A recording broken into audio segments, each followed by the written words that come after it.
Alright, hey guys. I'm going to start doing my movie collection overview and just kind of roll through everything and show you what I got. Um, so yeah, I got a lot to go through. This is only my first shelf that I have sitting here on this table. So we better get going because I do kind of want to talk a little bit about each movie. There's a good deal that I haven't seen, so I'll talk about the movies I've seen and, move on. Alright, so the first movie I got here is 12 Angry Men, directed by Sidney Lumet. This was actually his directorial debut, and this is one of the best movies I've ever seen. It's fantastically written. It's just a fantastic Blu-ray release as well. I mean, I fucking love the Criterion Collection, and you're going to see a lot of those strewn in here. Not only that, but you're going to also see some Screen Factory and Arrow Video, because those are my favorite companies. And the next one is 12 Monkeys. This isn't my favorite from Terry Gilliam. I love his work and stuff, but this one I only remember certain scenes from, and every time I go back to it, it's only those scenes I remember again afterwards. I do love Brad Pitt in this, and also Bruce Willis is pretty good in it as well.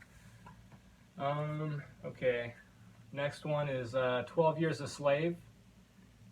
This is a fantastic movie as well. I remember when this came out and won Best Picture. Yeah, it won Best Picture, and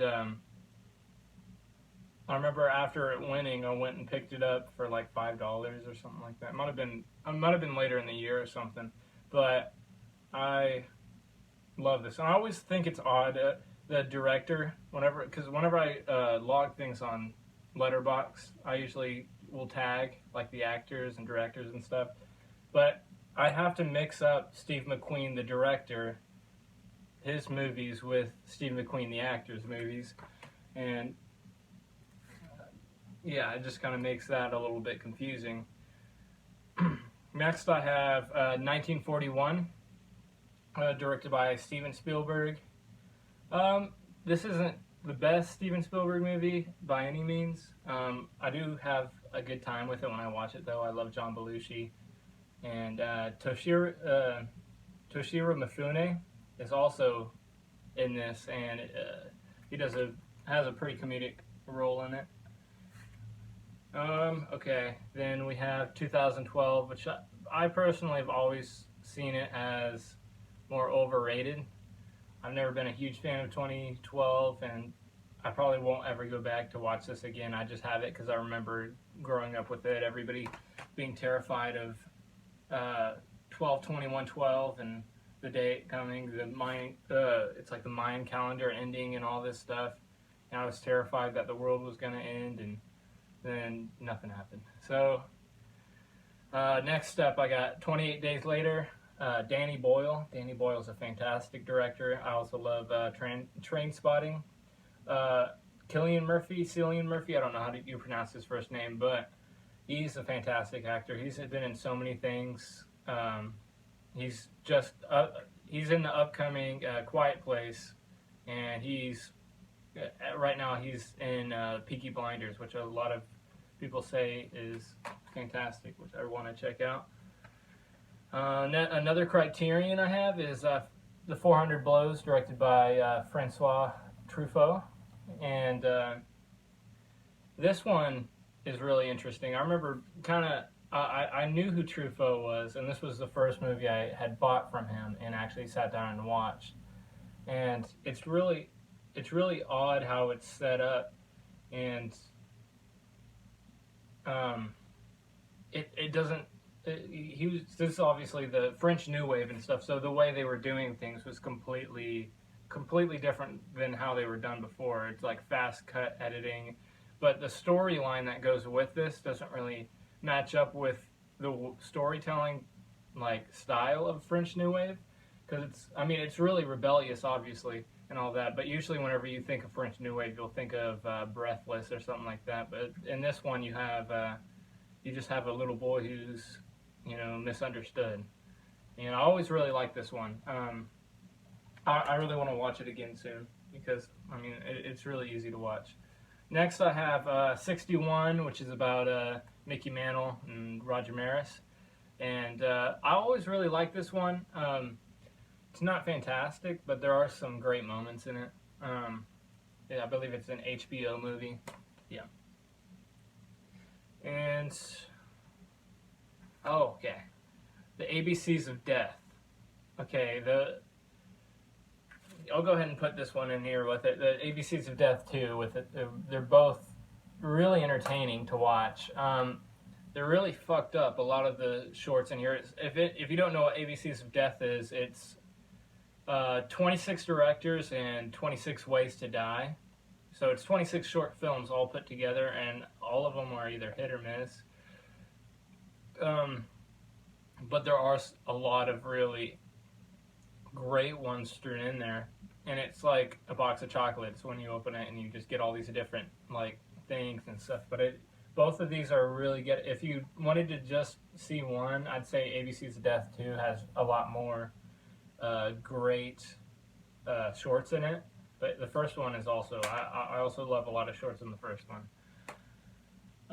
Okay, and then next one is The Agony and the Ecstasy with Charlton Heston and Rex Harrison. Yeah, I always been like I love like art history and stuff like that, and the story of Michelangelo is really interesting to me as well. And this just follows Michelangelo while he's painting the ceiling to the Sistine Chapel, and the Pope, is played by Rex Harrison, is just like pushing him.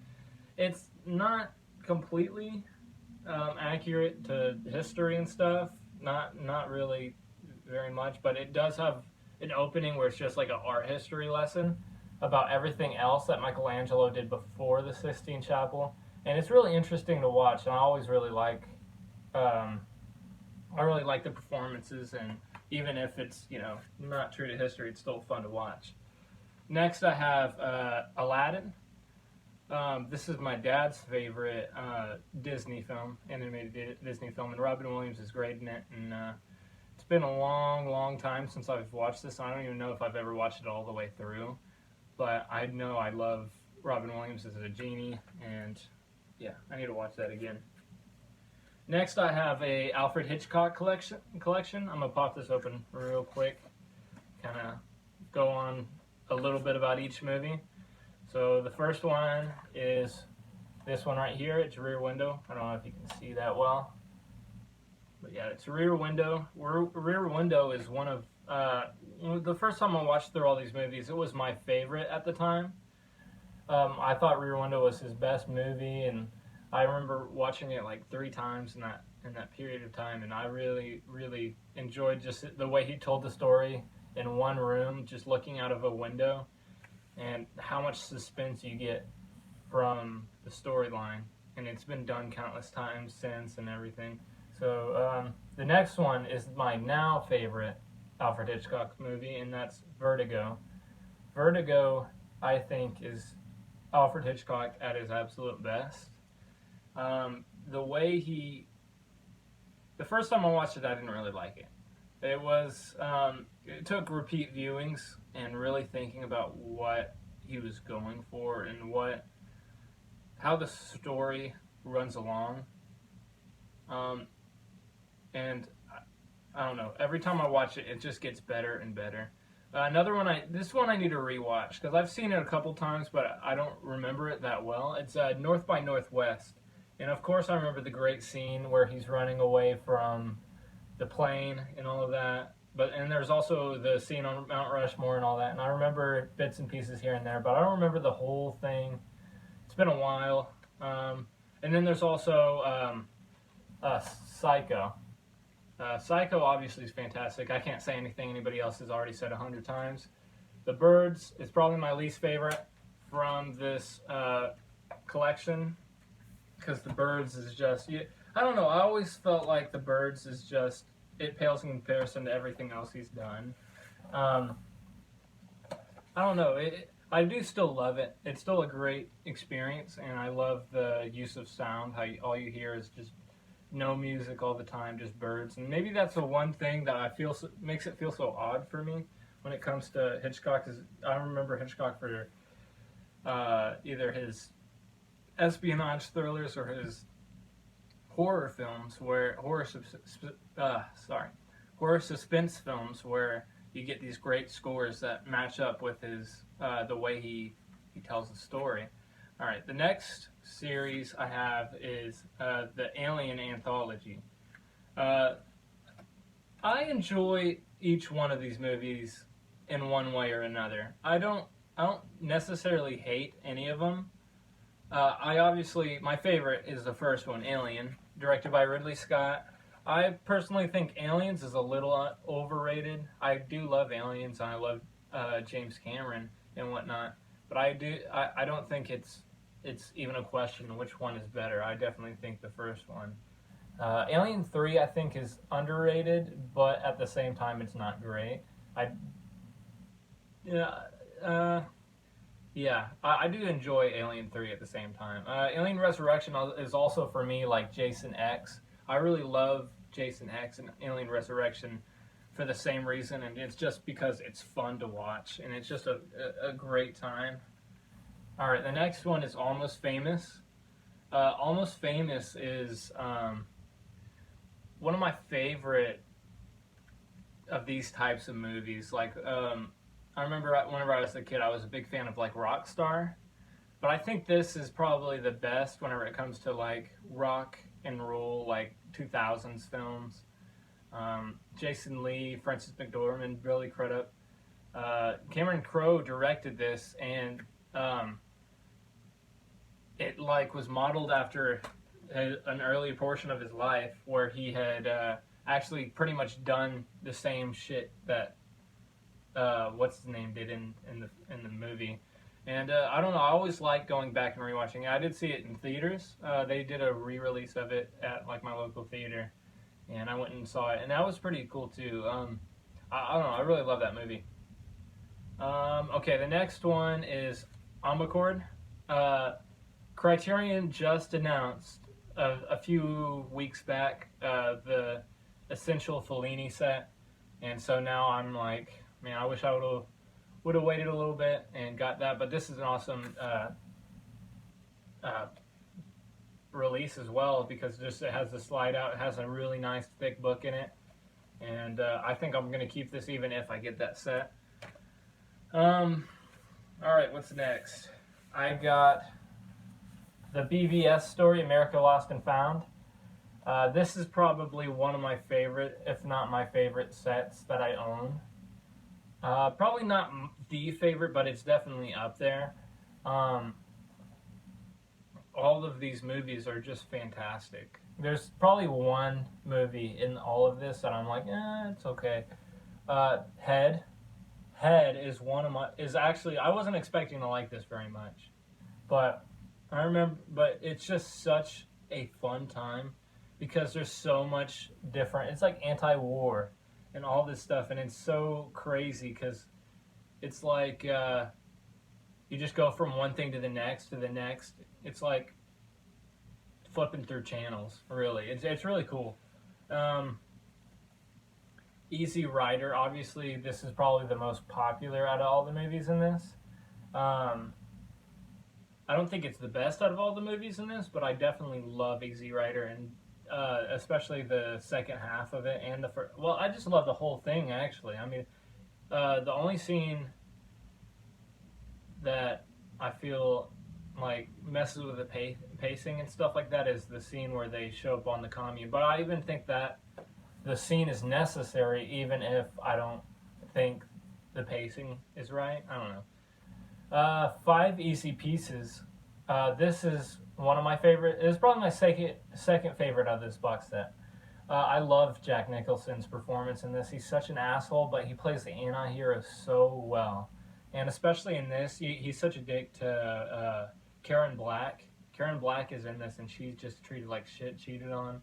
But it's the relationship between Jack Nicholson and his father that makes this movie so special.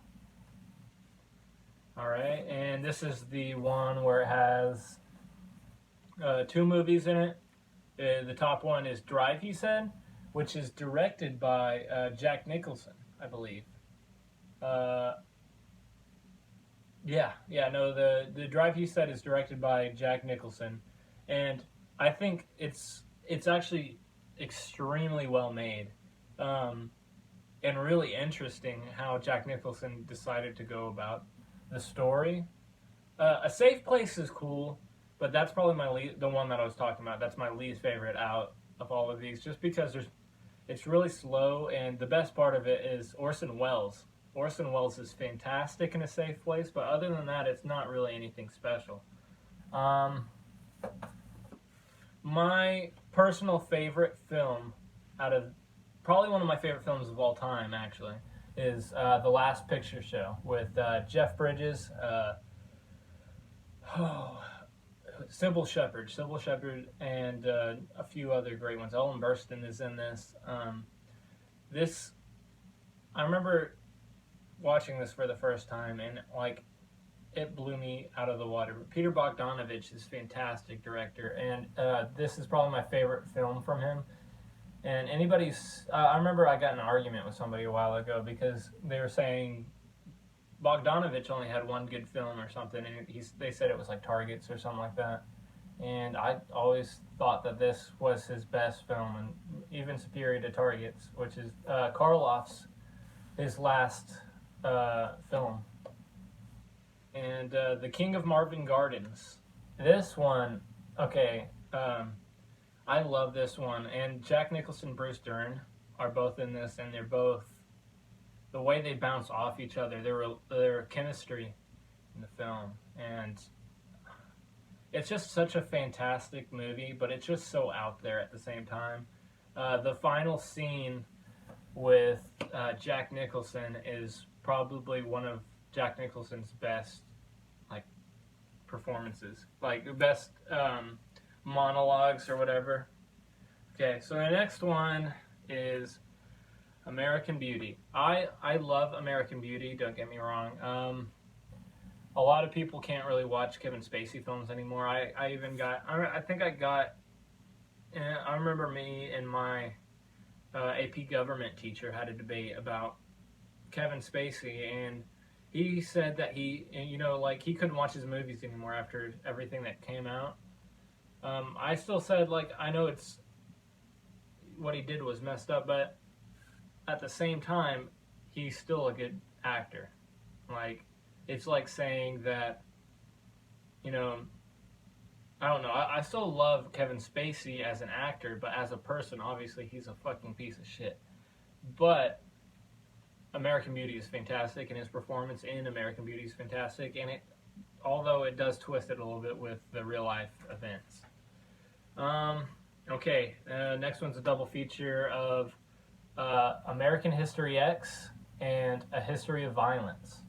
American History X is my favorite out of these two. I do love A History of Violence as well, but and I do love David Cronenberg, and hopefully we'll be meeting him in May at Texas Frightmare, if shit doesn't shift again. But David Cronenberg is this one is definitely different for him, because he decided to go action thriller when he's known for body horror. So it's really interesting to watch and see him work with a thriller like this. And then American History X is probably one of my favorite movies about, racism. And if you haven't seen American History X, I think that's one you have to see. A video cut out there for a second. So we're going to get back into this, and my next one was American Psycho. American Psycho, Christian Bale. I fucking love Christian Bale. He does. He has a lot of great performances, from Batman to recently Ford v Ferrari was great. The Prestige is great. I just love him as an actor, and this, he just does a fantastic job. All right, and the next, I have a little set from Scream Factory here, the Amityville Horror Trilogy. This one has the first one, Amityville Horror. This one's probably obviously the best.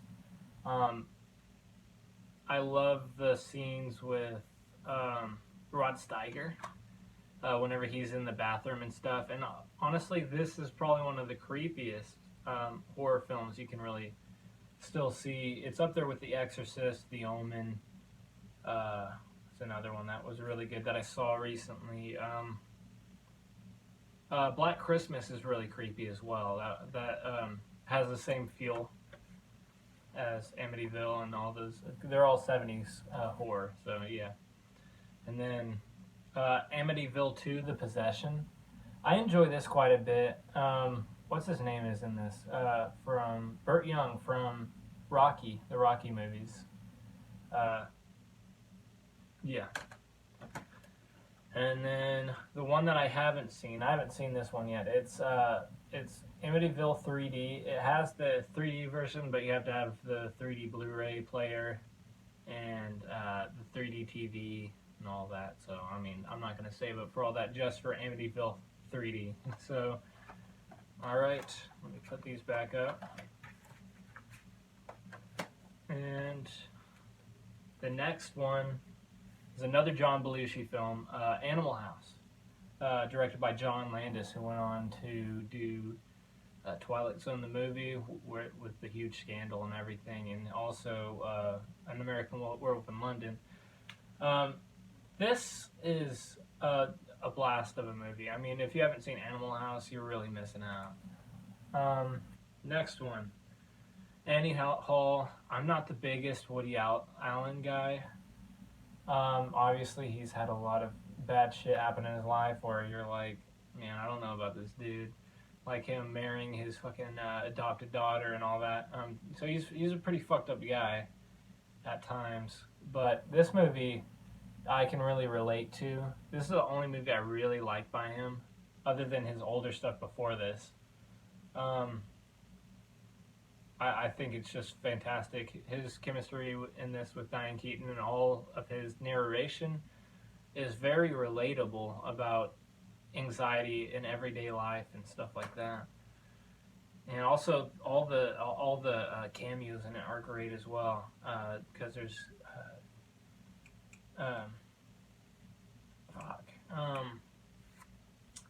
there's Christopher Walken's in it and Jeff Goldblum. They both have some pretty good cameos. That's all I can think of right now. Annihilation, directed by Alex Garland, I believe. Yeah. He's fantastic. He also did. I wish I could see some more from him. I don't know if he's working on anything right now or not. But he also did Ex Machina, which I think is better than Annihilation, but I still enjoy Annihilation quite a bit. Next one is another Criterion. It's Antichrist, directed by Lars von Trier, who's known for really fucked up and disturbing movies. I don't think he has a single movie that's not controversial in one way or another. And this is probably my favorite from him that I've seen so far. A lot of people call it pretentious. I mean, people just call Lars von Trier in general pretentious, but I always really enjoyed Antichrist and what he was going for with that. Okay, the next one I got is the now no longer full disclosure set of Apocalypse Now, because the final cut has now come out, and this does not have the final cut in it. It has the Redux, the original, and Hearts of Darkness. But this set is fantastic. I don't think I'm even going to get the final cut version because I don't really need it, because everything in here is already so great, and you'd only get the final cut version just to watch the final cut, for me at least. And I don't have that much need to really see a new cut of the film. Apollo 13. This one is, I mean, it's Ron Howard, so you know what you're getting into. It's pretty straightforward. Tom Hanks is pretty good in it. Yeah, I mean, it's pretty, there's some really good scenes in here and stuff, but I mean, it's pretty straightforward Hollywood stuff. I mean, Next one, this one won Best Picture as well. Ben Affleck's Argo. I love Argo. It's a really intense film. Yeah, I mean, there's not much more I can really say about this. It's really intense. It's pretty good. I mean, I'd recommend checking it out. Another Ben Affleck movie, Armageddon, directed by Michael Bay. Um, this is probably the best Michael Bay movie you'll find, next to like Pain and Gain and stuff like that. I don't really mind this film. It's not the best, but honestly, it's on the same level as some other films that are like action, uh, disaster movies. It's one of the better disaster movies. Next, I have Denis Villeneuve's Arrival. I have not watched this one yet. I need to sit down and watch it because Dune is coming up, but I'm thinking about grabbing like Incendies and a couple others, and then just sitting down and watching through his films to get prepared for that. Next one, this is a Scream Factory release. It's Autopsy of Jane Doe. This was an IFC midnight release as well, so this isn't like one of their older, where they release their older movies. I really enjoyed this one. Brian Cox is great in this. It's pretty intense. It has some really intense moments and some good scares. I don't hear a lot of people really talk about this one, though. Next, I have this collector's edition of Avatar. I personally think Avatar is probably one of the most overrated movies of all time. Never been a big fan of Avatar, even when it first came out and everybody was talking about it. I didn't really care for it. I do have this set just because I am still a James Cameron fan, and I know he's still working on the sequels to that. And I'm still probably going to go see him anyways, just because I'm a big James Cameron fan. And, alright, we got the Angry Video Game Nerd BFG collection. I recently watched through this whole set, which is like, I believe like 8 discs. Yeah, it's 8 discs, and oh man, I love this stuff. The James Rolfe, who made AVGN and Cinemassacre and all that, he's a fantastic guy, and the stuff he makes is hilarious, and it's really good to pass the time if you really don't have anything else to do, because it's really comfort food is all I can say. It's comfort food for me, at least. And then here's the film, the Angry Video Game Nerd movie. This is a good movie. I think I overhyped it a lot whenever I was going into it the first time, because I don't remember really enjoying it whenever I first watched it. But I've rewatched it again, and it's cool. But I probably just watched some of his episodes instead, because it's definitely more out there than. It's still very much Cinemassacre, but at the same time, it's very out there, and it's hard to stick with a movie like that for so long.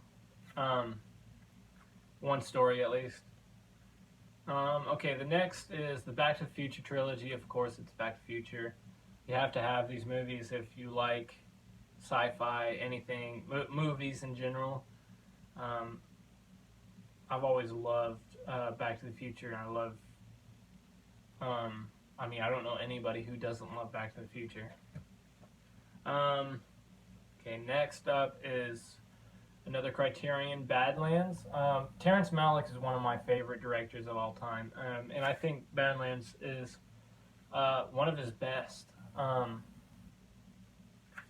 It's really interesting because he only made like 2 movies pretty early on in his career, and then he didn't make his next movie until The Thin Red Line, when he was like way into the 90s.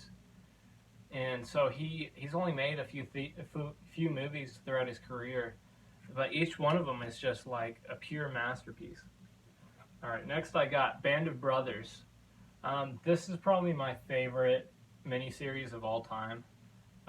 Every now and then I just need to like pull it out and probably sit down and watch it. But like right now, I haven't seen this in a few years, so I really want to go back through and watch this again, because I love Band of Brothers, and I grew up kind of watching it. Jean-Luc Godard's Band of Outsiders. Sorry. Yeah, no, I haven't seen this one yet. I need to sit down and watch Band of Outsiders. This is just one of the ones that I bought recently and just haven't really gotten to sit down and watch it. Next is my first era video that I'm showing to you guys, Basket Case. Basket Case is a fantastic movie. It's probably my favorite from Frank Henenlotter, who also did Brain Damage and Frankenhooker. This movie is balls to the wall, and yeah, ever since I first saw it, I just have absolutely loved it. Okay, next is the Battle Royale collection. I haven't sat down and watched these yet. I bought it at Half Price Books for pretty cheap, and I've heard so many good things about it. And I think Quentin Tarantino said this was his favorite movie of like 2000s to present, or maybe his favorite movie of all time. I don't remember, but I know he said that Battle Royale is like his favorite film. So I definitely wanted to check those out. Okay, The Beast Within. I always have fun with this. This has a really, really low rating on IMDb and Rotten Tomatoes, but I've always thought that this is really just a fun watch. I mean, I don't know what people really expect from a movie called The Beast Within about a teenage boy turning into a monster and stuff like that. I mean, it's going to be cheesy. Okay, A Beautiful Mind. This is another Ron Howard movie, and I just recently watched I'm Thinking of Ending Things, and there's a connection to this movie in I'm Thinking of Ending Things. And this movie, it made me want to go back and watch this movie, because this movie is fantastic. Probably one of my favorite Russell Crowe movies. I'm not the biggest Russell Crowe guy, but I think Beautiful Mind and Gladiator are probably his two big ones for me. Another Criterion here. It's Beauty and the Beast from Jean Cocteau. Yeah, Beauty and the Beast is. I mean, it's fantastic. It's. I don't know. It's hard to describe. It's like a dream. Watching it, every time I watch it, I feel like I'm just in a dream world, and it doesn't seem like I actually watched it. It felt like I went to bed and woke up and had a weird black and white dream, and it's fantastic. I love the dreamy atmosphere and the I don't know. It's a great film. Next, I got another Criterion box set is the Before trilogy, and all of these movies are must-sees if you love cinema in general. The first one, Before Sunrise, is one of my favorite movies of all time, and then Before Sunset is probably the best film I've seen all year. Before Midnight is great as well. I think Before Sunset is the best film out of this trilogy. Then probably Before Sunshine, then probably Before Midnight. My opinion on these movies change a lot, because I think every single one of these are fantastic for a different reason. Okay, let me get this next stack here. Hold up.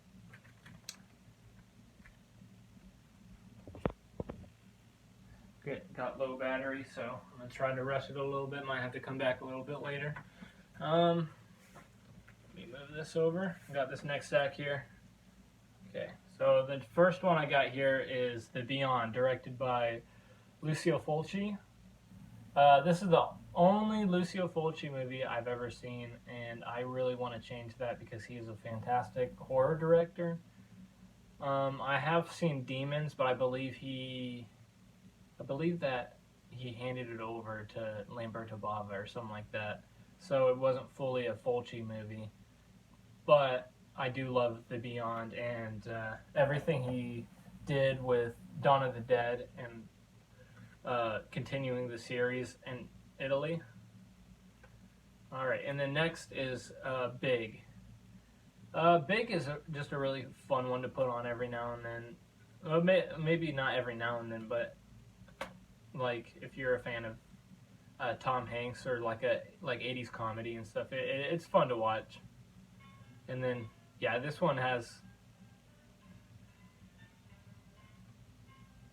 It's kind of going out. Yeah, it's going out. But I've had this Blu-ray for a long time, and whenever you open it, it would play Chopsticks. But now it's only like the first 10 seconds, and then it will repeat. Another Criterion here. It's The Big Chill. I haven't sat down and watched this yet, but I need to sit down and watch it. I just bought it with the new Criterion sale, or the Criterion sale that happens every now and then at Barnes & Noble.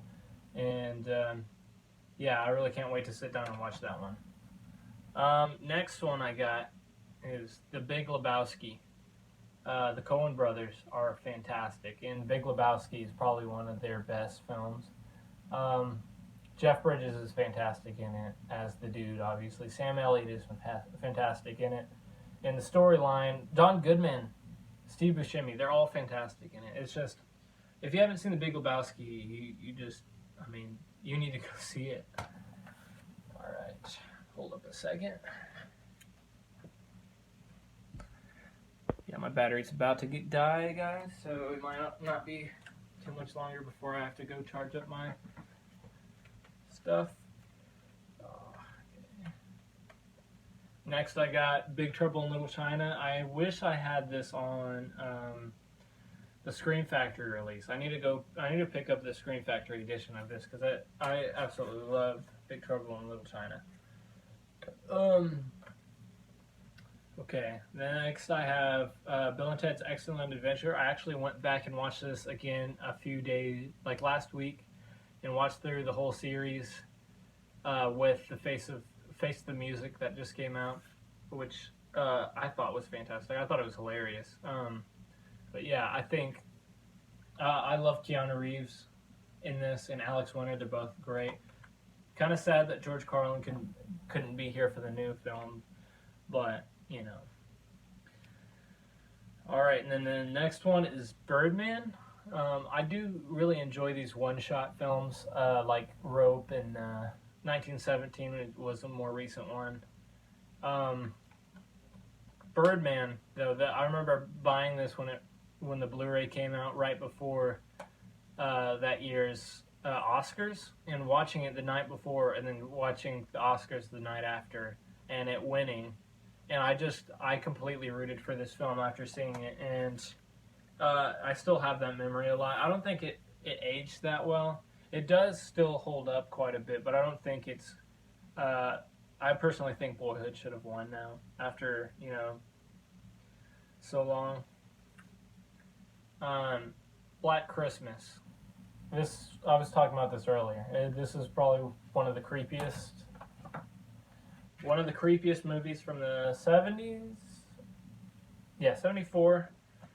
All those movies from the 70s I think have the creepiest atmosphere. Okay, next is Black Hawk Down.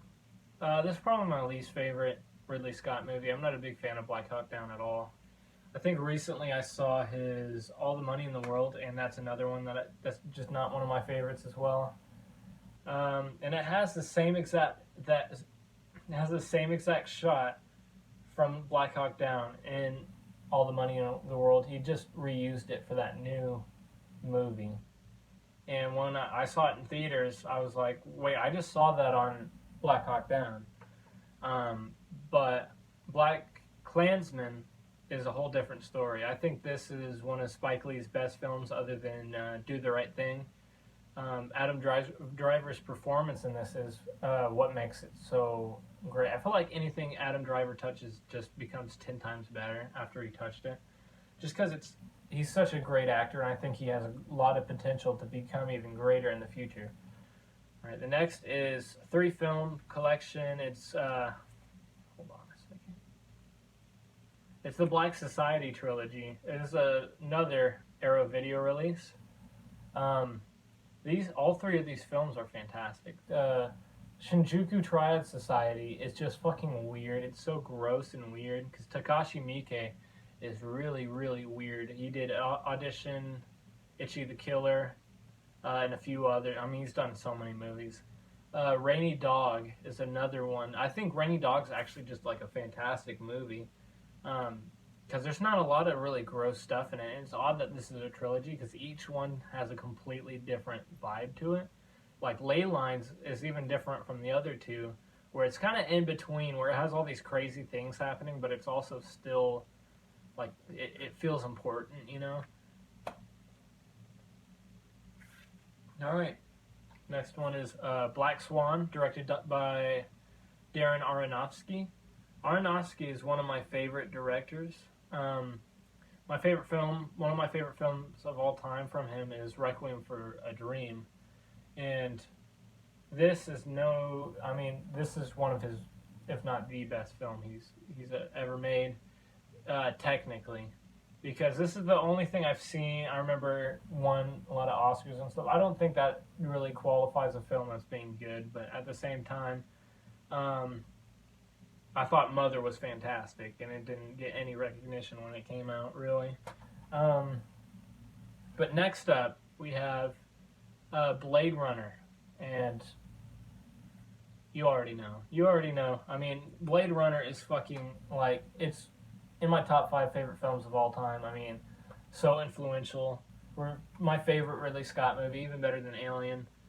I love Blade Runner. And then next is Denis Villeneuve's Blade Runner 2049, which I think is a fantastic follow-up to the original, and is really respectful to the original, which you don't see a lot in reboots like that, and it's really hard to live up to something so grand. But I think Denis Villeneuve did a great job at really continuing the story. All right. Next up is Mel Brooks's Blazing Saddles. Definitely not politically correct at all, you know, but I think it's hilarious. And also, Mel Brooks, I mean, he's not racist, obviously. And what he goes for in this is making fun of racist people. And I think it's fantastic comedy. Next up is Blind Spotting. I think this is the best film to come out in 2018. I didn't see this in theaters. I saw this afterwards at a film club. And after seeing it, it's probably one of the most emotional experiences that I've had watching a film in a long time. And every time I watch it, that intensity, my love, like, intensifies for it. It just doesn't stop being a great film. And I feel like whenever I had gone through the theaters and got to the end of 2018, I was like, BlacKkKlansman is the best film of 2018. But then I saw this movie, and I was like, no, this one even beats BlacKkKlansman. Finish this real quick. All right, so we left off on The Blob, which stars Steve McQueen, and it has a pretty good opening song. Yeah, I mean, it's fun. Cult classic. I don't know anybody who doesn't at least enjoy The Blob. Next, I got the first season of Blue Mountain State. This was a show that I liked a lot more whenever I first saw it, whenever it was airing and whatnot. Whenever I was like 14, I really enjoyed the show, but it's been a long time since I've actually watched it, so I only remember like bits and pieces. Next is David Lynch's Blue Velvet, which is, for a while, it was my favorite David Lynch film. It's still up there. I don't like it more than Eraserhead, but I like it a lot more than some of his other films. And Blue Velvet's fucking crazy. Alright, and then we got our last stack for this video. Back to James Rolfe again. We got here Bored James, which are the complete series of his web series on Blu-ray, which it's great. He always puts a lot of special features in these, and they're all really, really great to watch if you're,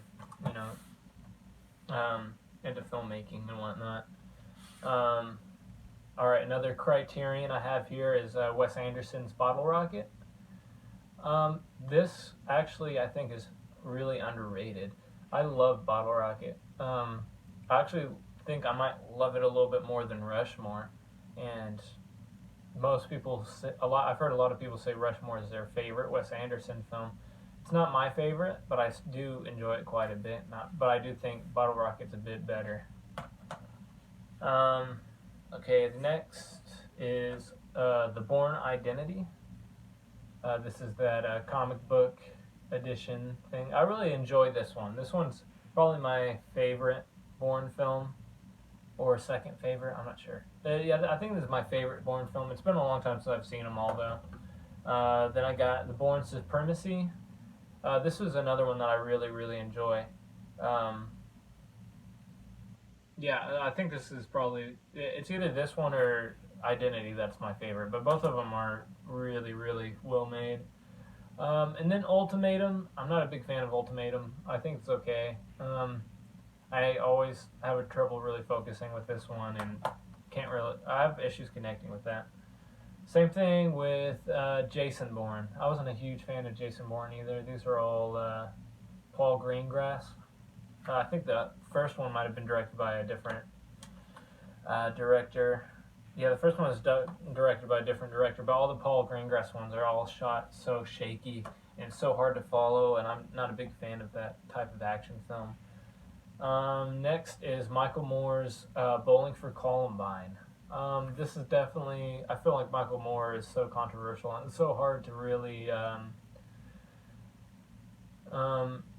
watch his documentaries, and I feel like he just gets a bad rep because if you watch his documentaries, I feel like they usually speak for themselves, and I think this is probably his best documentary.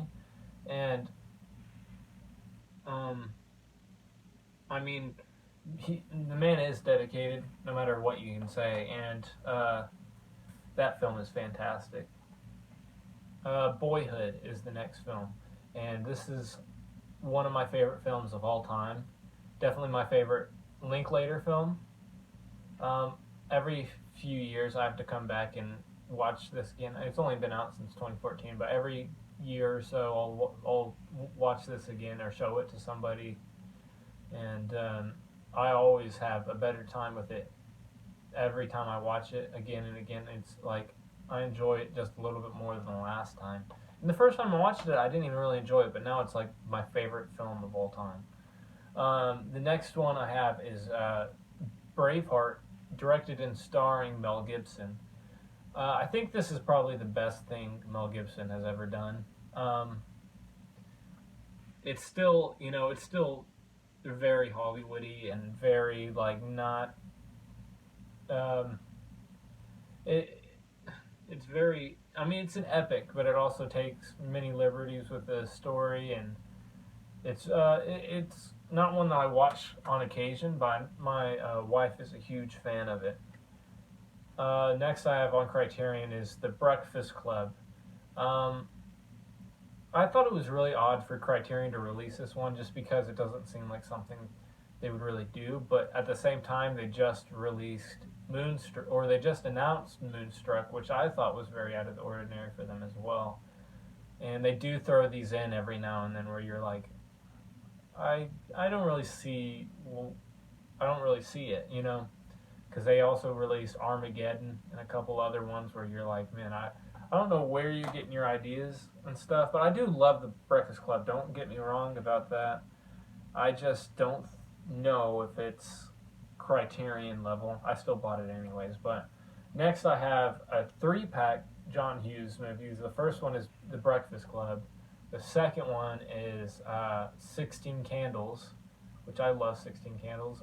It's probably one of my lesser favorite John Hughes, but I still highly enjoy it. And then the last one is Weird Science, which is one of my favorites, if not my favorite John Hughes movie, next to Ferris Bueller's Day Off,